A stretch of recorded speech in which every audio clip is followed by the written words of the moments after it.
सागरा प्राण तळमळला, ही कविता कशी स्फुरली? तिचा अर्थ काय? 35. अणुध्वंचे रहस्य शोधा. सागरा प्राण तळमळला, ही महाकवी स्वातंत्र्यवीर सावरकर यांची कविता शालेय अभ्यासक्रमात समाविष्ट करण्यात आली. तिचा अर्थ स्वतः कवींनीच विद्यार्थ्यांना सांगावा अशी आग्रहाची विनंती ज्ञान मंदिर या संस्थेनं केली. ती मान्य करून दिनांक 14 नोव्हेंबर 1953 रोजी या संबंधात सावरकरांनी जवळजवळ 1.5 तास भाषण केले. त्याचा सारांश असा: माझ्या कवितेवर मी स्वतः बोलणे ही अतिशय कठीण गोष्ट आहे, असे मला वाटते. यामध्ये 2 अडचणी असतात. 1. आपली आपण मी स्तुती केली तर ती बरी दिसणार नाही आणि इतरांनाही आवडणार नाही. म्हणतील, काय आपली आपण स्तुती करतायत झाले. बरे, आपल्या कवितेची आपण निंदा केली तर क्वचित लोकांना आवडेल, पण मला रुचणार नाही. अशा प्रकारे दोन्ही दिशांनी हा मोठाच पेच आहे खरा. आणि अशा कामात मी स्वतःही थोडा लाजाळूच आहे. सार्वजनिक हिताचे किंवा त्या कामासंबंधी धोरणाचे प्रश्न असेल तर मी वाटेल तेवढा वाद घालू शकेन, पण स्वतः संबंधी तसा वाद घालणे मात्र मला रुचत नाही. मी जरी थोडे बहुत वाङ्मय लिहिले असले तरी त्याला नेहमी शासनद्रोही म्हणून बंधनात आणि शासनाकडून उपेक्षित अशाच अवस्थेत राहावे लागले आहे. ब्रिटिशांचे राज्य असताना त्यांच्या विरोधी सशस्त्र क्रांतीचा मी प्रयत्न केला, म्हणून त्यांनी माझ्या वाङ्मयावर बंदी घातली. आणि स्वातंत्र्य आले तेव्हा मी हिंदू संघटनी असल्याने अधर्माला महत्वाचा धर्म समजणाऱ्या काँग्रेस शासनाने माझ्या वाङ्मयाला अंधारात ठेवण्याचे प्रयत्न केले. कंसाने देवकीची 6-7 मुले जरी मारली तरी त्यातून जसा एक कृष्ण निसटला, तशाच प्रकारे या सर्व आपत्तीतूनही यासारखी माझी एखादी कविता प्रशालात परीक्षेचे प्रांगणात प्रवेश करू शकली आहे. या कवितेचे पहिले वैशिष्ट्य असे आहे की ती लंडनमध्ये मराठीत लिहिलेली पहिलीच कविता आहे. ज्या काळात परदेशात गेलेल्या लोकांना स्वभाषेत कविता लिहिणे हेच उणेपणाचे वाटे, त्या काळात इंग्लंडमध्ये समुद्रकिनारी बसून मी ही कविता लिहिली आहे. सागराशीच या कवितेचा संबंध असल्याने आपल्या सागरांच्या नावाविषयी आपणास 1-2 सूचना देणे आवश्यक आहे. आपल्या देशाचे पश्चिमेस जो समुद्र आहे त्यास आपण अरबी समुद्र म्हणता. या समुद्राला हे नाव कोणी दिले? युरोपियांनी. ते युरोपमधून हिंदुस्थानात येताना त्यांना प्रथम अरबस्तान लागले आणि नंतर हा समुद्र, म्हणून त्यांनी ह्याला अरबी समुद्र म्हटले. इंग्रजांनी ते नाव दिले म्हणून त्यास आपणही त्याच नावाने का संबोधावे? अरबी समुद्र म्हणजे काय? तो अरबांच्या बापाचा आहे? तो आपलाही समुद्र आहे. आपल्या देशाचे पश्चिमेस तो असल्यामुळे त्याला पश्चिम समुद्र म्हणावे. पूर्वेचा तो पूर्व समुद्र किंवा गंगासागर, दक्षिणेचा तो हिंदू महासागर, हिंदी महासागर नव्हे.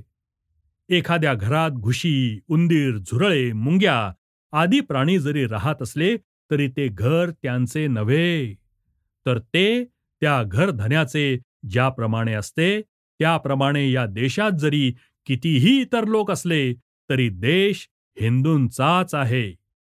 हिंदुस्थान आहे म्हणून हिंदू महासागर आहे. आपल्या भूगोलात याप्रमाणेच नावे लिहिली गेली पाहिजेत. इंग्रजांनी आपल्या देशातील गावांची आणि नद्यांची बदललेली नावे आपण पुन्हा बदललीच पाहिजेत. त्यात उणेपणा काहीही नाही. जगातील इतर देशांनीही हेच केले आहे. रशियाने तर क्रांतीनंतर आपल्या सेंट पीटर या गावाचे नाव पालटून ते लेनिनग्राड केले. दुसरे स्टालिनग्राड झाले. आपणही आपल्या भाषेचा आणि देशाचा अभिमान बाळगून परकीय नावे पालटून ती स्वकीय केली पाहिजेत. 21-22 वर्षांचा असताना मी याच मुंबईत शिकण्यासाठी म्हणून आलो होतो. तेव्हा मी चौपाटीवर फिरावयास जात असताना माझे मनात येई की या समुद्राचे पलीकडील टोकाला काय असेल.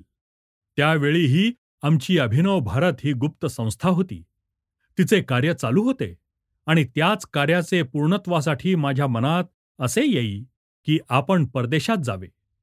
शिवाजी महाराजांच्या काळी हिंदुस्थानावर राज्य करणारा परकीय बादशाह हा दिल्लीला राहत असे. त्याची सर्व परिस्थिती पाहावी, त्याचा राज्य कारभार पाहावा आणि ते ज्ञान असेल तर त्याचे राज्य खिळखिळे करणे आपणास अधिकच सोपे जाईल, असे समजून महाराज धोका पत्करूनही दिल्लीला गेले. मलाही असे वाटले की आजचे परकीय राज्यकर्ते जे इंग्रज त्यांचा देश आहे तरी कसा, त्याची तेथील व्यवस्था आहे काय, त्याचे शत्रू कोण, मित्र कोण, कोणाला कसे भेटून कोणाचे सहाय्य घेऊन आपणास इंग्रजास धूळ चारता येईल हे पहावे आणि त्यासाठी परदेशात जावे, असे जे विचार माझ्या मनात समुद्राकाठी बसलो असता येत, तेच या पहिल्या कवितेत आहेत. परदेशात जाण्याचा उद्देश.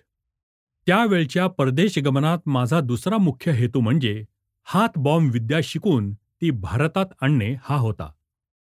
त्यावेळी सर्व भारतात इंग्रजांचे राज्य होते. बंदूक वापरण्यास आपल्या लोकांस अनुज्ञा नव्हती आणि इंग्रजांचे राज्य नष्ट करावयाचे तर शस्त्रास्त्रांवाचून अन्य उपाय नव्हता.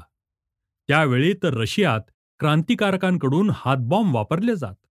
आज आपणाला हातध्वम ही जरी विशेष गोष्ट वाटत नसली तरी त्यावेळेस त्याला बरेच महत्त्व होते. इतके की जितके आज आपण अणुध्वमला देत आहोत, इतक्या महत्त्वाच्या अशा हातबॉम्बची विद्या हस्तगत करण्याचा उद्देश परदेशात जाताना मी मनाशी धरला होता. परदेशात जाणं ही त्यावेळी एक विशेष गोष्टही समजली जाई. कारण एक तर समुद्रबंदीची रूढी आणि दुसरे तिकडे जाण्यास लागणारा दीर्घ काळ. त्यावेळी तिकडे जाण्याला उत्सुक असलेले आणि तिकडे गेलेले तरुणही धर्मांतर करण्याचा बराच संभव असे. म्हणून परदेश गमनास लोकांचा विरोध होई. अनेकांची मने शंकित असत. त्या सर्वांना मी सांगे की परदेश गमन ही काही वाईट गोष्ट नाही. क्लाइव्हचा इतिहास आपण वाचला आहे. तो उनाड मुलगा कुठेतरी जायचे म्हणून हिंदुस्थानात आला आणि त्याने ब्रिटिश साम्राज्याचा पाया घातला. सहस्त्रो मैलांवरून जर एखादा इंग्रज इथे येऊन शेकडो लोकांवरून राज्य करू शकतो, तर त्याउलट त्यांचे वर राज्य करण्यास आपण का समर्थ असू नये?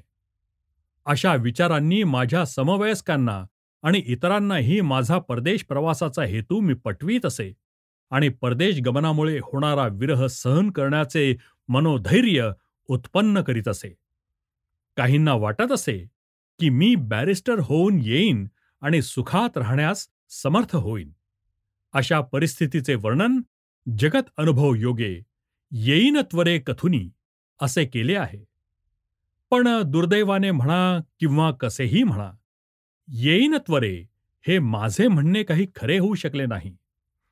माझ्या क्रांतीच्या कार्यक्रमात मी इतका गढून गेलो, त्यात स्वतःला इतके संपूर्णपणे गोवून घेतले की मी जेव्हा परत आलो तेव्हा काय होते? काहीच नव्हते. घरेदारे ओसाड पडलेली, नातेवाईक देशोधडीला लागलेले, सुहृदांचा पत्ता नाही अशी परिस्थिती होती. हे सर्व संकट आम्ही जाणून बुजून ओढवून घेतले. त्यामुळे त्यांचे आम्हास विशेष वाईट वाटले नाही. आमच्या वेळचे इतर विद्यार्थी हे आज मोठमोठे अधिकारी आहेत. मी तसा होऊ शकलो असतो, पण ते माझे ध्येयच नव्हते. त्यावेळी जे लोक परदेशात जात ते साहेब बनण्यासाठीच. काही जण तर 18व्या वर्षापासूनच आपले मूल हॅरोमध्ये ठेवीत असत. हेतू हा की ती साहेबाप्रमाणेच बनावीत. दुर्दैव त्यांचे की जन्मापूर्वीच मुलगा साहेब बनवण्याचे त्यांना जमत नसे. लंडनमधील हिंदी विद्यार्थ्यांची परिस्थिती ही अशी होती. पण आम्ही क्रांतिकारकांनी ती पालटली. आमचे कार्य इतके वाढले की आमचे निवासस्थान असलेले भारत भवन अर्थात इंडिया हाऊस हे क्रांतिकारकांचा अड्डाच बनले. गुप्तहेरांचे डोळ्यात ते सलू लागले. इकडे भारतात माझे बंधू पकडले गेले. भाऊ तोही पकडला गेला. भर लंडनमध्ये मदनलाल धिंगराने कर्झन वायली या ब्रिटिश सत्तेच्या सेवकास मारल्याने तिकडे भयंकर खळबळ उडाली. त्या हत्येमागे माझा हात आहे असे म्हणून मला कुठेही राहावयास निवासस्थान मिळणे कठीण झाले. ज्यांच्याकडे मी नंतर राहत होतो ते पालबाबूही मला घरी ठेवण्यास सिद्ध नव्हते. अशा परिस्थितीत घर शोधण्याचे काम मी करीत होतो. माझ्याबरोबर पालबाबूंचा मुलगा निरंजन पाल हाही होता. घराच्या शोधात असतानाच काही दिवस विश्रांती मिळावी म्हणून मी समुद्रकिनारी गेलो असता तिथे ही कविता लिहिली. अशा त्या सर्व बाजूंनी निराश झालेल्या मनाचे प्रतीक म्हणून शुकपंजरी वा या ओळी लिहिल्या गेल्या आहेत. त्यात हे स्पष्ट आहे की मी जी विद्या घेत होतो ती स्वतःच्या वैयक्तिक उद्धारासाठी नव्हती, तर जे गुण मी वेचले आहेत ते मायभूमीला त्याचा उपयोग व्हावा म्हणून आहेत. त्याचवेळी आपण परत आपल्या देशात जाऊ शकणार नाही हे स्पष्ट असल्याने त्या देशवीरांची टिळक, परांजपे, माझे वडील बंधू आदींची मी आम्रवृक्षासारखी वत्सलता आदींचा उल्लेख आला आहे. त्याचप्रमाणे माझी वहिनी, पत्नी, त्यांच्या सर्व मैत्रिणी, या नवकुसुमयुता सुलता आणि माझा भाऊ बाळ आणि त्याचे मित्र, हे ते बाल गुलाब आदींच्या आठवणीने त्यावेळी माझे हृदय भरून आले. ते कवितेत वर्णिले आहे. अति कठोर अंतःकरण अति कोमल असते. अनेक लोक असे समजतात की शूर पुरुषांना कोमल अंतःकरणच नसते, पण त्यांचा तो समज पूर्णपणे निराधार आहे, चुकीचा आहे. ज्याचे मन अतिशय कोमल असते तोच प्रसंगी अतिशय कठोर होऊ शकतो. स्वतःची किंवा आपल्या बायको मुलांची दुःखे पाहून केवळ ज्यांची अंतःकरणे पाझरतात ते फार तर कोमल अंतःकरणाचे असतील, पण दुसऱ्यांची दुःखे पाहून जे हळहळतात ते अति कोमल अंतःकरणाचेच असले पाहिजेत. त्या अति कोमलपणामुळेच त्यांना दुसऱ्यांची दुःखे कळतात आणि ती नाहीशी करण्यासाठी त्यांना अति कठोर व्हावे लागते. श्री रामचंद्रांचे उदाहरण याविषयी देण्यासारखे आहे. सीता त्यागाने ते हळहळले.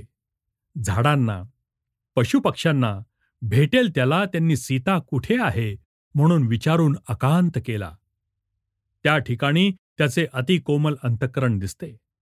पण पुढे ज्याने तिला अन्याय केला त्याचा सूड घेताना श्रीराम अतिशय कठोर होऊ शकले.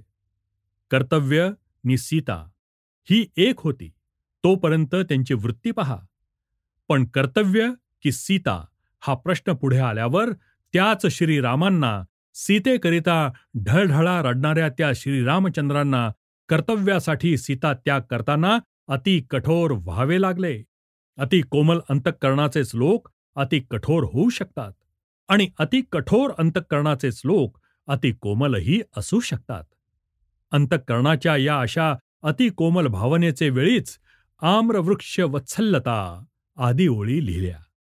पुढे मनात आले की आपण हा मार्ग सोडला तर, शत्रू पक्षालाच जर आपण मिळालो तर, अमेरिका, फ्रान्स आदी देशात आपण गेलो तर आपणाला मान मिळू शकेल असे मनात आले.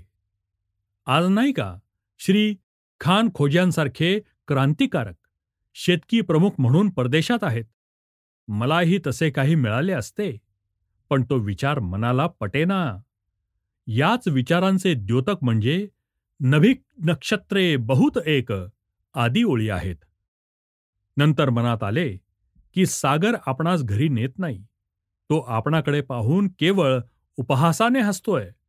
कारण काय तर तो आंग्लभूमीचा दास असून मी दुर्बळ आहे म्हणून त्याला धाक घातला की माझी माता दुबळी असल्याची तुझी समज चुकीची आहे.